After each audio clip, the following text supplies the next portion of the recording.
action.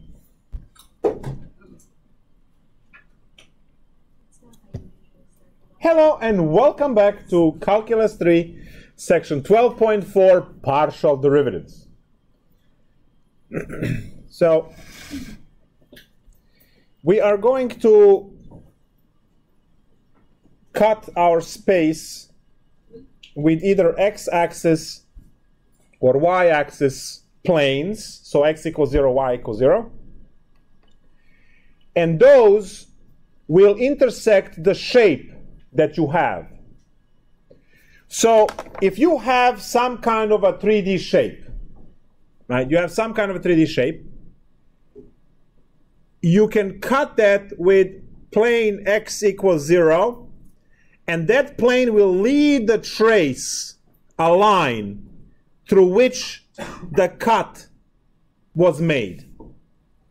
And then that line along that cut, the trace, is going to be, well, the derivative of that line would be the partial derivative in respect to x. And then the same shape can be cut with y equals 0. We have an excellent graphic in the book to see this. We have, as you can see over there, two hills, right, with the paths, and this man walking on those paths.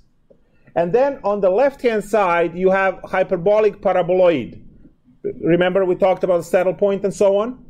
So this guy is actually at the saddle point right now. That's not relevant for this lecture, but you see that the path that goes east-west, it's minimum, and the path that goes south-north is maximum, right, at the same point in the middle. Now, what we want to do is we want to see the change in height as you progress. So clearly, where that man stands, if that man goes due east, that man will be walking uphill and it will have a positive change because it's going uphill. But if this man is to go due north, it would be going downhill with a negative change. So taking derivatives in the 3D realm is trickier because you need to specify which way you are taking the derivative, right? Which change do you want to measure? And partial derivatives, so fx, fy, are only done in those two directions, direction of x and direction of y. Now, we are going to cover, I believe next lecture is going to talk about directional derivatives. Now, you will be able to take derivative in any direction you want and measure the change in any direction. But the first initial lecture is only the derivative in x and derivative in y. So, having this, right, we are going to have some kind of a surface, and on this surface I am going to have these two paths. Now this path over here is the path along x-axis. That's the y-axis, and this path over here is along the x-axis. Now this is curved surface, so if I want to measure the change from the central point, right, we would be going down, and I can measure that in what we call partial derivative in respect to y. We can go this way and measure the change using partial derivative in respect to x. Now, these derivatives work exactly the same way as Calc 1. You will be ignoring the variable that you are not caring about. Pretty much the same thing you do with people, right? So you take a partial derivative in x, you ignore y's. You copy them as constants. When you're taking partial derivative in respect to y, you ignore all x's. You copy them as constants. Now, let's first write the definition of this, and it's going to be exactly the same definition that you've seen in Calculus 1 with the difference quotient, right? And the book has the 3 or 4 page derivation going through all of the ideas. I'm going to shorten that considerably. We start with the idea that the partial derivative in respect to x. I should be writing this red. No, I can box it in red. So partial derivative of x in respect to x, right? So I can denote that as partial of f partial of x. See, this is the new symbol, right? Some of you will write number 2 this way. Just don't go all the way, all right? Just stop there. Right? That's a partial derivative. So it's still read df dx. It's just a partial derivative. So that's the notation. And the formula is the same thing like in Calculus 1. Limit age goes to 0. And now we have f of x plus age, comma y, because it's a 2D input, minus f of xy divided by age. So if you are to scratch all the y's out, you just get the basic definition from Calc 1. Right? No difference. So that's that. And then we have a partial derivative in respect to y, which is df dy.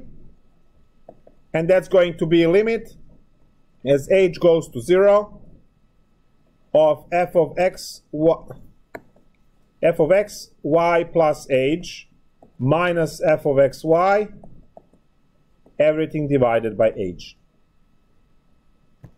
So these are the limit definitions for partial derivatives, and I hope you see that this is exactly the same as your Calc 1, except now you have a 2D input. So partial derivative in respect to x will be measuring the change along x-axis. Partial derivative in respect to y will measure the change in respect to the y-axis. Now, when we do directional derivatives later on in the course, I believe tomorrow, we are going to see that we can actually combine these and take derivative in any direction we want. But this is basic right now, so step by step, right? Now, clearly, they are going to start the examples using these formulas to take the limits, but we know better, right? So we're just going to skip over those unnecessary limit calculations and go directly into partial derivative thing. Now, guys, taking partial derivatives is going to be also important for your differential equations class.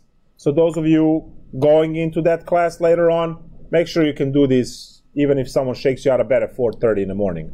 Yes? For that definition, like how is the limit definition different for the normal derivative versus the partial derivative? Well, as I said, the normal, right, would not have this y, and that's that. Right? The second one would, if you ignore x's, right, it's still the same thing except the variable is changed, right? So it's the same definition, but we are not using it, right? Because why would we, work out something that it's 30 minutes to calculate if you can just use the shortcut that we memorized? You memorized that derivative of x squared is 2x. There is no reason for you to go to the limit procedure for 10 minutes. So let's take a look at some of these derivatives. So say that your f of xy is given as x squared y minus 3x squared. Now, in general, right, you would look at this and you say, oh, it's a product rule, right? But no. Now that we are taking partial derivatives, either x or y are going to be constants. So you don't get to have a product rule in this sense. All right? You are going to have a product rule if you have x sine x. Yeah, that's a product rule. But x sine y, it's not a product rule because taking partial derivatives, one of those two is constant. right? And it gets just copied. So in some sense, yeah, it's a little bit harder to get into a situation when you actually have to do products and quotients. I mean, still I can create them quickly, but you know, for most part, this should be easier. So let's take a look at the partial derivative in respect to x. So you will write f and a very tiny x as the index x, right, in a corner. Don't write f of x. That's the function notation, right? This is fx like this. So it's completely different notation, and it means partial derivative. Now, the other notation for it is partial of f in respect to x. That is my favorite notation. And now we go ahead, take the derivative. Great. I'm taking the derivative in respect to x, which means y is a constant. Oh, for a moment, I thought you were going to sing. So I'm taking the derivative in respect to x, so y is a constant. Therefore, we have derivative of x squared is 2x, and we are copying y because it's constant, considered constant, minus 6x. And partial derivative in respect to y, denoted as df dy, is x squared, and that's it, right? X is considered a constant, and 3 is a constant, so the entire term is a constant in the eyes of the derivative in respect to y. Derivative of a constant is 0.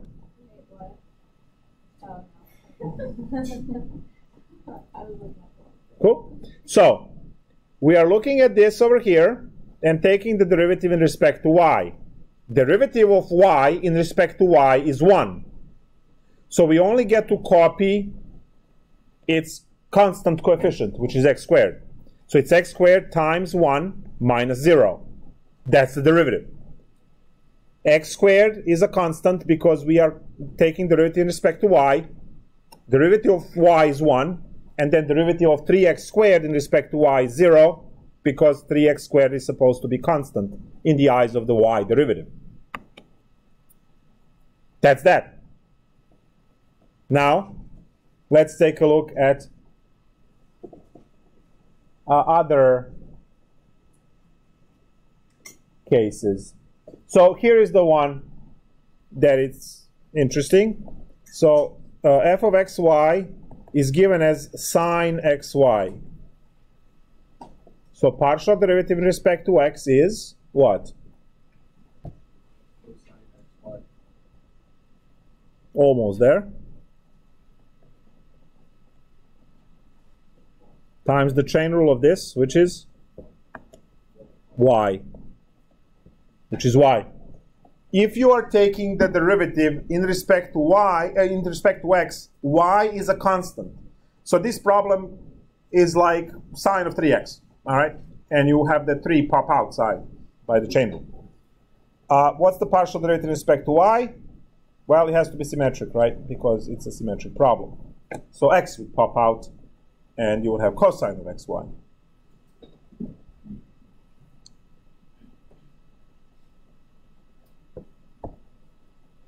All right, let's take a look at the problem that if it was given in implicit differentiation, you'll be pulling your hair out. It says x squared e to the xy. What are the partial derivatives here? What is the g of x, which is partial g of x, right? And what is g of y, which is partial g partial y? What are these things?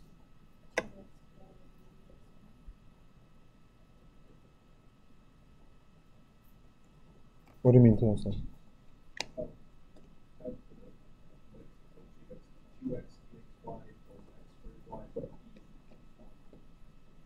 Product rule.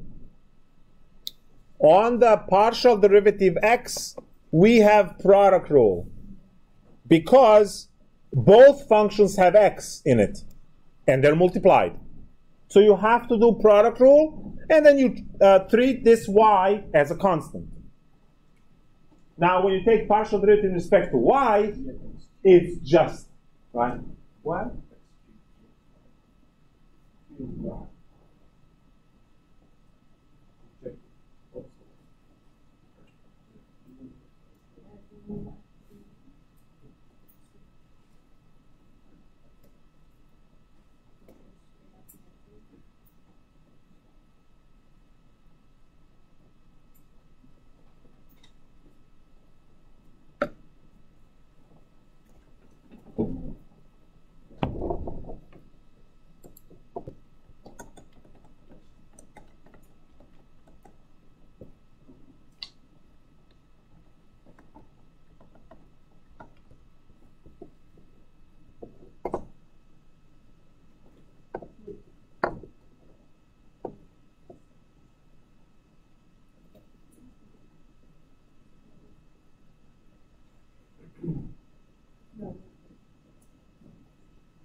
Right, so the first one is the product rule, which means copy the first derivative of the second, which is y e to the xy, plus copy the second times 2x. There is really not much we can do. We can factor out x e to the xy, and we are left with xy plus 2. Okay, fine. This skill is important, guys, because at the end of the chapter 12, we are going to work on optimization. And you know that you are supposed to take derivative and set it equal to 0. You really don't want to set this thing to 0, because you can't solve it. If you have a factored form, each one of these individually gets set to 0, and it's easy to solve. So please practice the skill of factoring it completely, so that you have enough practice, right? So next week when we hit those problems, it's not a problem for you.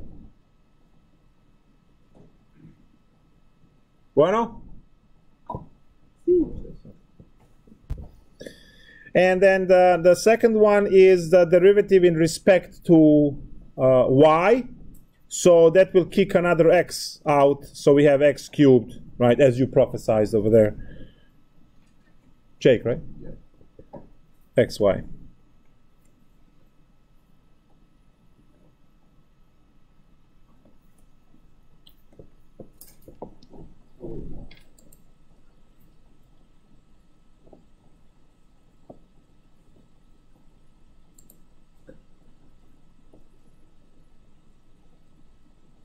Let's do, if this ever loads, one more example. This is a standard thing.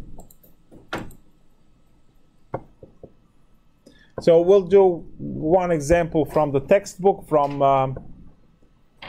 homework, and then we're going to hit the higher order derivatives. So partial derivatives have second derivative and the third and so on, just like the regular derivatives.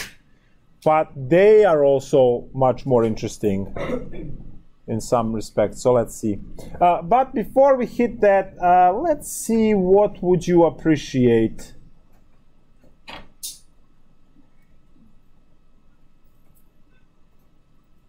Ooh.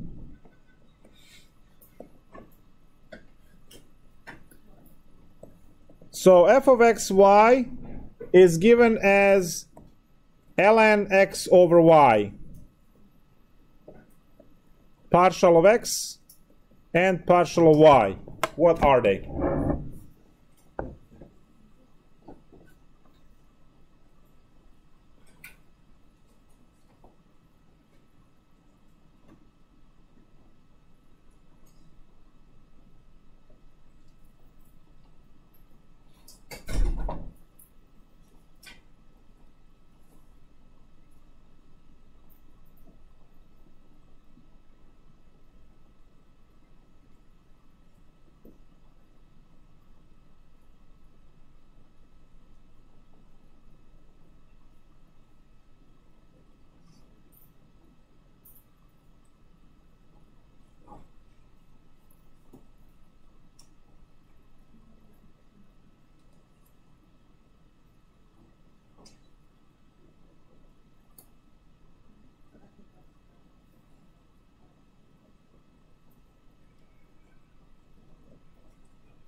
Negative 1 over x squared. So it's essentially x is constant is negative 1. Negative 1 over y is negative 1 over x squared. It's just a quote. If I could just write this and at the same time watch the mass facepalm, it would be awesome. Did you go through the quotient rules and all these things and chain rules and things? Yeah.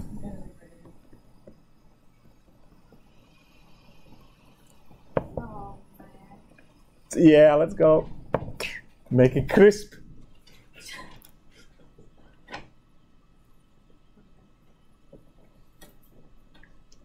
It's amazing, right?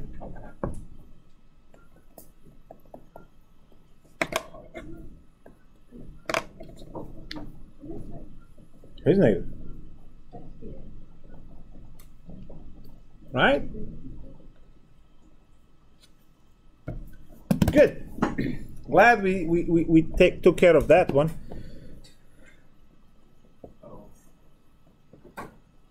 Now, higher order derivatives.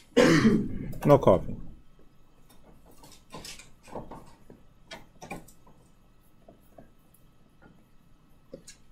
Higher order derivatives. Well, if I need a second order derivative, I will write fxx. Third derivative is fxxx. and then it keeps piling x's. We can do y, and you pretty much know what to do. You take the first derivative, then another one, then another one, then another one. So none of this stuff should be weird or strange or new. What is new and strange and weird is now that you have partial derivatives that are mixed. So these creatures are new creatures. Mixed partial derivatives. Say fxy. Your first derivative is in respect to x, but the second derivative is in respect to y. So you have to be very careful to follow the order of the indexes in the notation. So say I have f of xy given as x squared y cubed minus 5 sine x. And I want to find the mixed derivative fxy. This means, this notation, here, maybe I should write it here in blood. First derivative is dx, second derivative is dy, because you have lowercase x first and then y. Now, we take the derivative of the function up there in respect to x, because the first derivative is supposed to be in terms of x. Now, that is going to be 2x y cubed minus 5 cosine x. We took the derivative in respect to x. Oh, wait, hold on. That's fx. That's not supposed to be there. Move this in your notebooks. So the question is to find the mixed partial derivative. Now, to find the mixed partial derivative, you have to find the first one first, and then the second, and then whatever amount of these you have. So fx equals 2x y cubed minus 5x. Then we are going to look at this line and find the derivative in respect to y, which is 6xy squared. And this thing dies because it's a constant. In respect to y is a constant. So, the partial derivative fxy, you find the derivative in x first, looking at the original problem, and then you find the derivative in respect to y, looking at the previous line.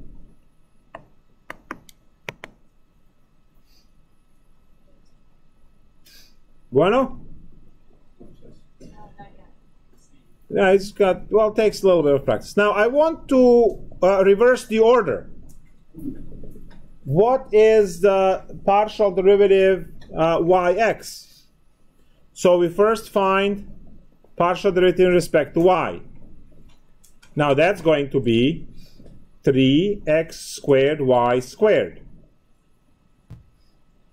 And the whole thing with the negative 5 sine x, that's all dead because it's in respect to x, right? It's a constant.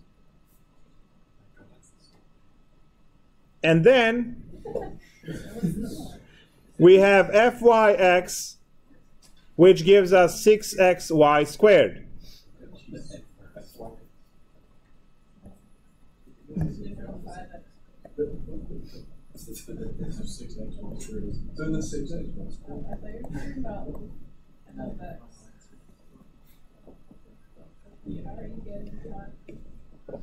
Now, what I wrote there in red is a theorem which says that no matter which way you do mixed partial derivatives, and no matter the order, the answer is always the same.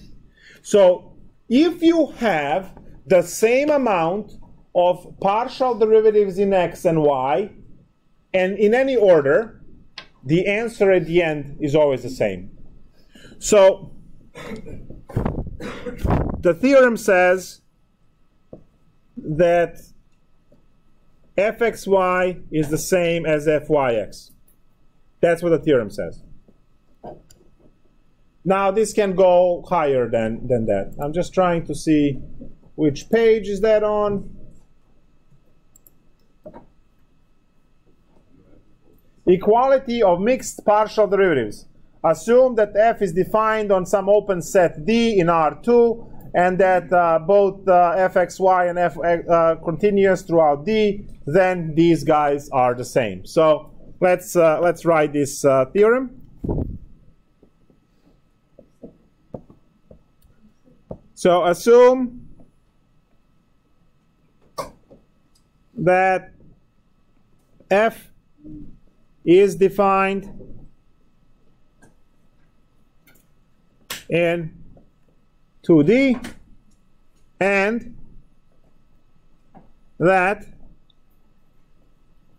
fxy and fyx are continuous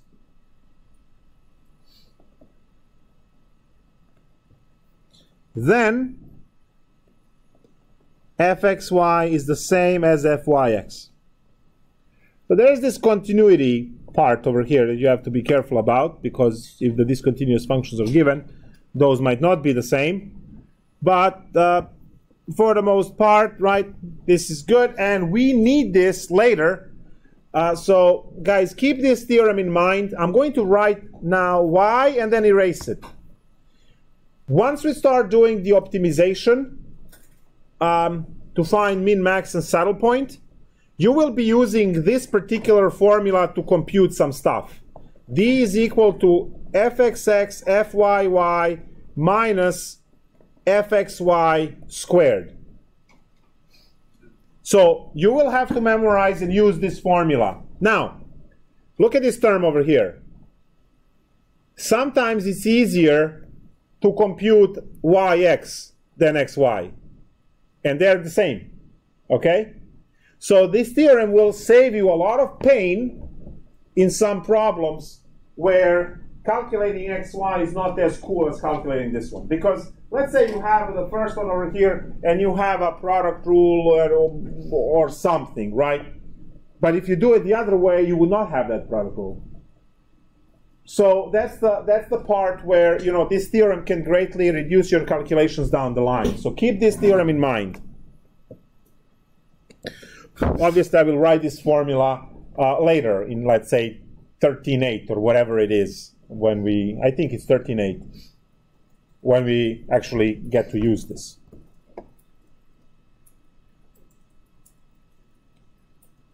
Partial derivatives are defined for any number of variables, so you can have a space of any dimension, and you can just keep adding. So if I have, let's say, w as a function of x, y, z, then my partial derivatives would be fx, fy, and fz. So I can have that. Actually, maybe I should write there.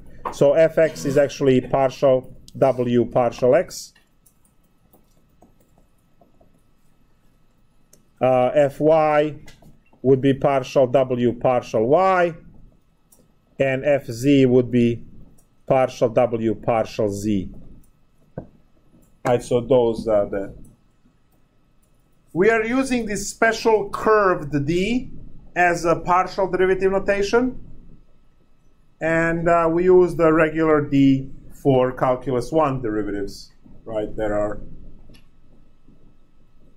from the single point.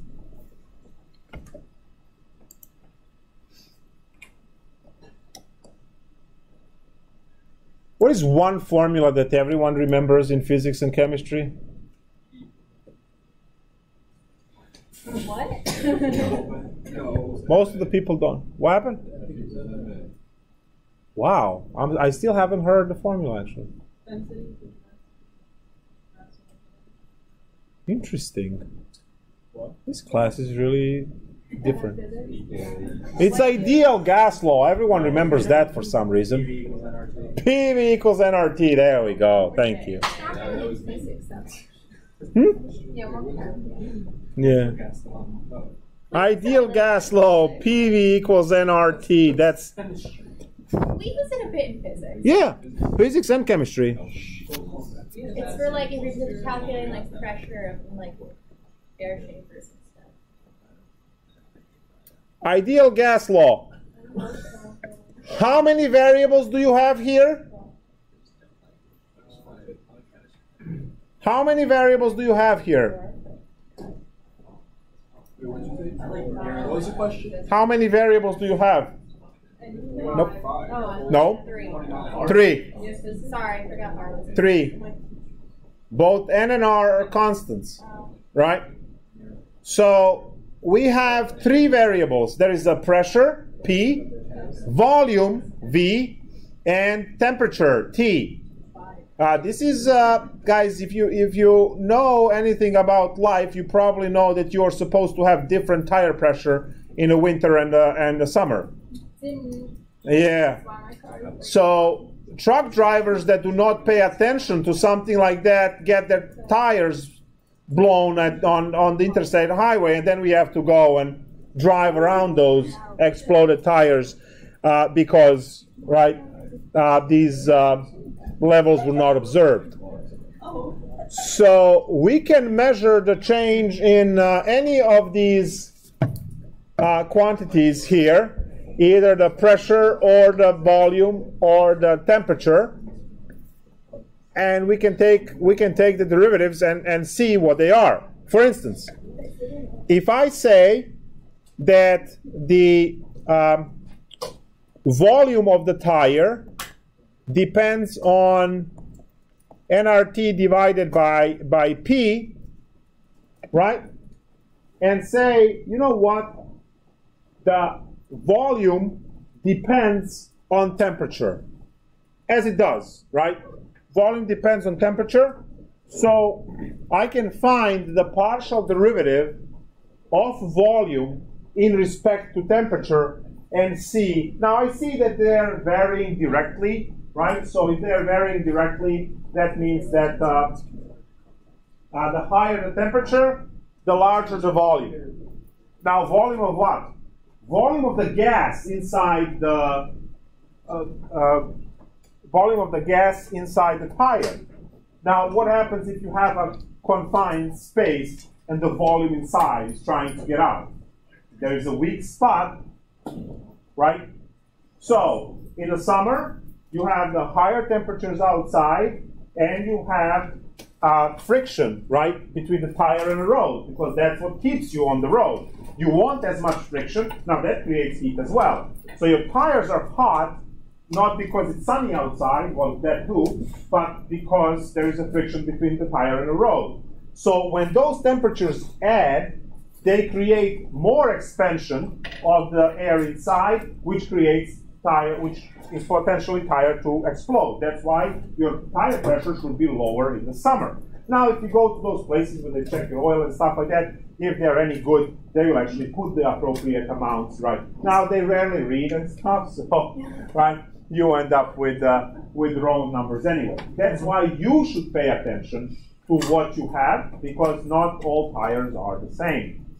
And then we see they vary on the slide. So you can take partial derivative. In this case, you are ignoring one of the variables, namely pressure, right? So nRP would be the, so partial derivative of volume in respect to temperature would be nRT over pressure. So you see that the large pressure here is increasing the change in it. So